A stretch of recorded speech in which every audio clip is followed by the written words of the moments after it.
Now, if you don't do this and you go in with your setting powder, you're setting creases.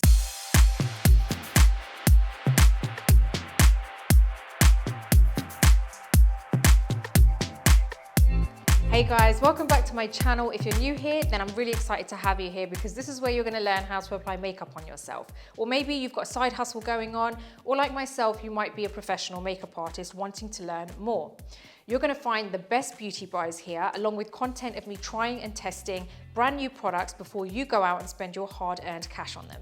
If you like my video, then give it a thumbs up and don't forget to subscribe to my channel and hit that bell button so that you never miss any of my upcoming videos, because there is some amazing content coming your way. I'm so excited about it. Trust me, I wish I could just release it all in one go.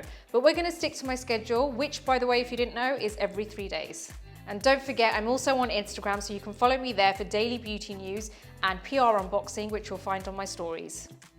Firstly, I just want to say that under eye lines are completely normal. Everyone has them. I have them.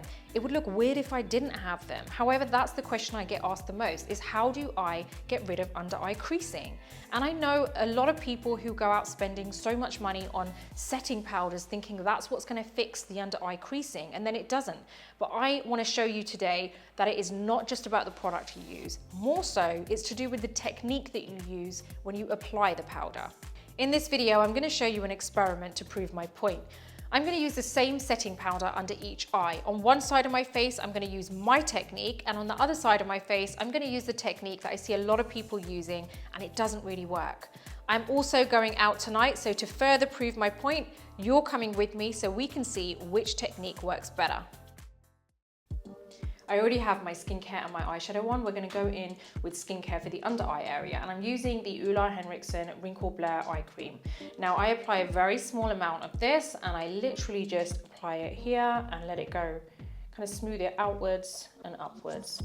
And this is just going to help to almost prime that under eye area as well. Now, because we're trying to avoid getting that under eye creasing, you've really got to start with your skincare for the under eye area. The skin around this area is the thinnest than anywhere else on your body. Therefore, it's very delicate. You want to make sure it's well hydrated.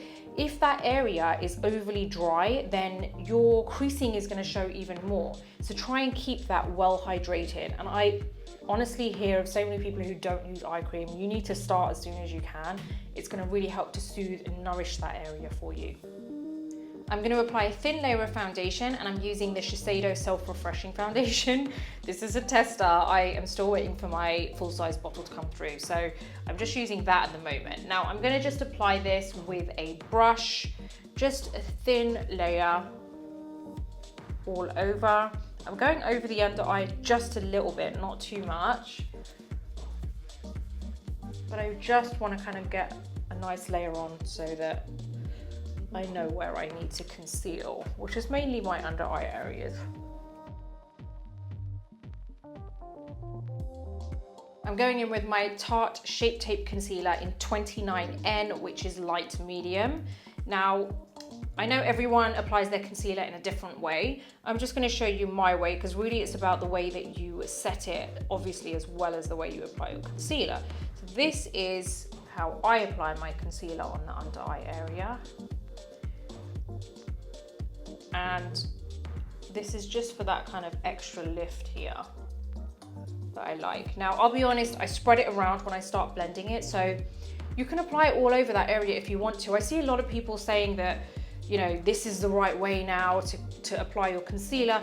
You know, whatever we were doing a few years ago worked, you know, so it's up to you, each to their own. Now I'm going to use my blender. I'm going to just start buffing this into the under eye area. Now, I much prefer using a sponge because I feel like you can get that nice seamless finish. Now my eyeshadow is already done. All I need to do is really just add a pair of lashes, which I'll do very quickly. But you can see how this also helps to kind of like drag that shadow up and just give that lift. Okay, we're gonna do this side. Get right under there, so if you need to make those faces, then just go ahead and do it. I mean, no one looks good putting makeup on. So I'll just flip the sponge over to pick up any excess. So if you feel like that you've added a bit too much concealer, you can just flip your sponge or your brush, well, not your brush, just your sponge, flip it over and just let it absorb the excess product that's there. So we've applied our concealer. Now we're gonna go in with another layer of foundation just so that this concealer kind of like binds into the rest of the face and it doesn't look so white. Just going in with my beauty blender and my foundation, buffing it in, starting from the forehead. I'm just gonna do the rest of the face before I get to the under eye area.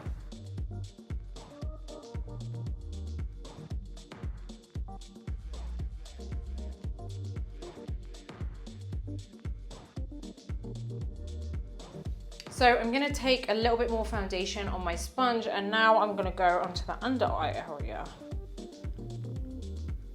So I wanna make sure that this area kind of looks like it's part of my skin and doesn't look overly bright, but I do like it to be a little bit brighter. Same on the other side. So we've blended everything in. Now the next part is where I'm gonna show you how to avoid that creasing. So I alternate between different setting powders, but today I'm going to use the Laura Mercier setting powder because I feel like it's such a popular powder and so many of you guys use it too. So I want to use something which I know is just generally used by a lot of people so that, you know, you can see it's not so much about the product, it is really about your technique as well. I'm not saying that the product does nothing, but I'm saying that the technique for me is what really finishes it off and ensures you don't get that under eye creasing. We're going to start with my setting technique on one side first. So I'm going to move in with my powder puff, and I use the Charles Fox powder puff, which is this triangle shape, and it's perfect because your finger just fits right in and it just fits perfectly on the under eye area. Now before we go in with that, I'm going to go in with my beauty blender. This is the part which is so crucial, guys.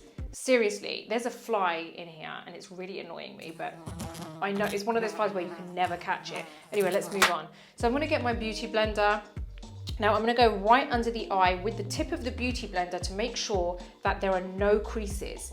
Now, if you don't do this and you go in with your setting powder, you're setting creases. That's what you're doing. You're literally setting creases. So you're going to see those creases immediately. They're not even going to appear later on. You're going to see them straight away. So what I want you to understand is we all have natural lines there. It's normal to have them. Now, the reason you're seeing those lines enhanced later on in the day is because you've got concealer or foundation there and they're sitting in those lines. Now, what we want to do is clear out the product from those lines, and then we're going to go in with the setting powder so that it fixes that nice smooth base and you don't have to worry about it. So this part we're going to do pretty quick, but this is how you should be doing it yourself at home too. So we're going to go in with the tip of the sponge, make that face because it's the only way you're going to get right under that crease area.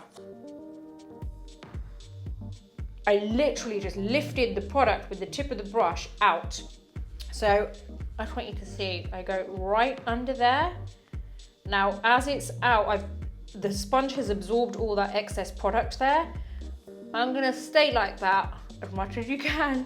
Go in with your product, the powder on the tip of this. There's no creasing there now. I'm going to press. We're going to go back in, press.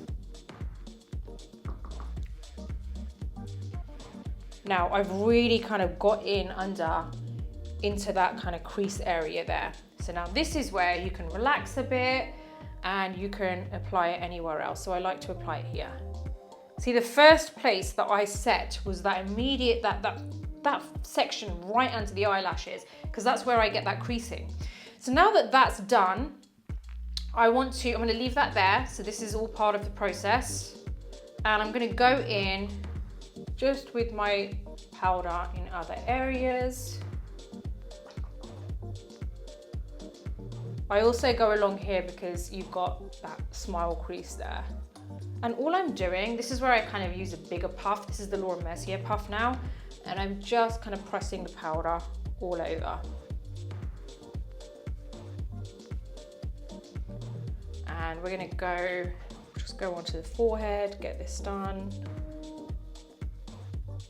Okay, now this is where I go in with my setting brush, which is from Real Techniques. I love this brush because it fits under the eye really well. You can use another brush, just make sure it's like super soft though. So now what we're gonna do is we're gonna go under the eye area. There's nothing on this brush, there's no product. We're gonna just dust away. Now just make that face again. I know it's really ugly, but we're just gonna look up. We're gonna dust very lightly. I'm not pressing too hard on that area. We're gonna just dust the powder off the rest of the face. And that is set. Now let's move on to the other side. I'm gonna use my Real Techniques brush. I see a lot of people using brushes similar to this or a similar size. So basically, they dip into the powder with the brush, which is normal, and then they start kind of pressing in, which is great. And initially it works. So we're literally just pressing that powder in, and then I'm gonna do the same to the rest of the face. Now I wanted to kind of set the rest of the face in the same way so that you guys can really see the difference. So we've set both sides of the face, focusing on the under eye area. This side of the face is with my technique. This side of the face is with the generic technique that I see a lot of people using to set their makeup. Now I have to finish the rest of my face. I have to do my brows, lips, bronzer. So I'm gonna see you in a bit. So my makeup's done and I wanna show you what the time is. It's 2:57. I'm heading out in a few hours, so I'm gonna see you when I'm out. So I'm out now, and to be honest, I haven't actually checked my face for the last couple of hours, so I'm not too sure which side is looking like shiny or not so shiny, and I definitely haven't checked my under eye area. But I can tell on the screen at the moment that one side has a little bit more shadow than the other, so it's probably a little bit difficult to tell at the moment, but I'm so hungry, so I'm looking forward to eating something now, and then I'll see you in probably a few hours now. Hey guys, so I'm back home now. It's pretty late. I wanted to show you the time. It's 10:53, so you can see how late it is. I've been out all evening, and I've been actually sitting outdoors all evening. So I took a snapshot of the weather so that you guys can see just how humid it was as well, because we're in May and I live in Dubai, so it gets pretty hot. So I wanted you to see how well my technique sits and works in this kind of weather as well. Now, obviously we've got on one side, we've got my technique, and then on the other side, we've got the technique that I use, that I see a lot of people using, that I personally don't feel works really that well. Now, as we can see, this is still pretty matte. I'm happy with this. It's not super matte, but I feel like, you know, it's still, I could go on a few more hours and I'd be happy looking like this. And I know that this is how it was gonna be because I do this every day. That's the technique I use every day, and it works for me. I never have to keep checking my makeup. I know that even if I'm late at night, I'm pretty confident that my makeup will be in place and it won't be looking like I need to, like I've had it on for like so long. Whereas this side now, you can see it's really kind of shiny on areas, and it's got to that point where you just want to wash it off and it just looks like yuck. Like I just need to take this all off now. You can also see the difference with the under eyes. Here, you've got my normal lines, which are always going to be there. You're always going to have lines there. You're not going to get rid of them, but what we're trying to avoid is getting that under eye creasing where your concealer and your foundation kind of sits in those lines. And we don't have that here. These lines were there when I first initially set my makeup. Now here you can see it's cracking, you've got darkness here, and those lines are kind of spread across there, and you can see that concealer and that foundation sitting in those lines. So I really hope this has shown you that technique matters. I hope you've enjoyed this video, and if you tried this technique yourself, let me know in the comments below how it went for you, if it worked for you, or if you feel like you need to change something up. I'm always happy to help. And as always, if you like this video, press that thumbs up button. Don't forget to subscribe to my channel and hit that notification bell button so that you never miss a video. Until the next video, take care, and I'll see you soon.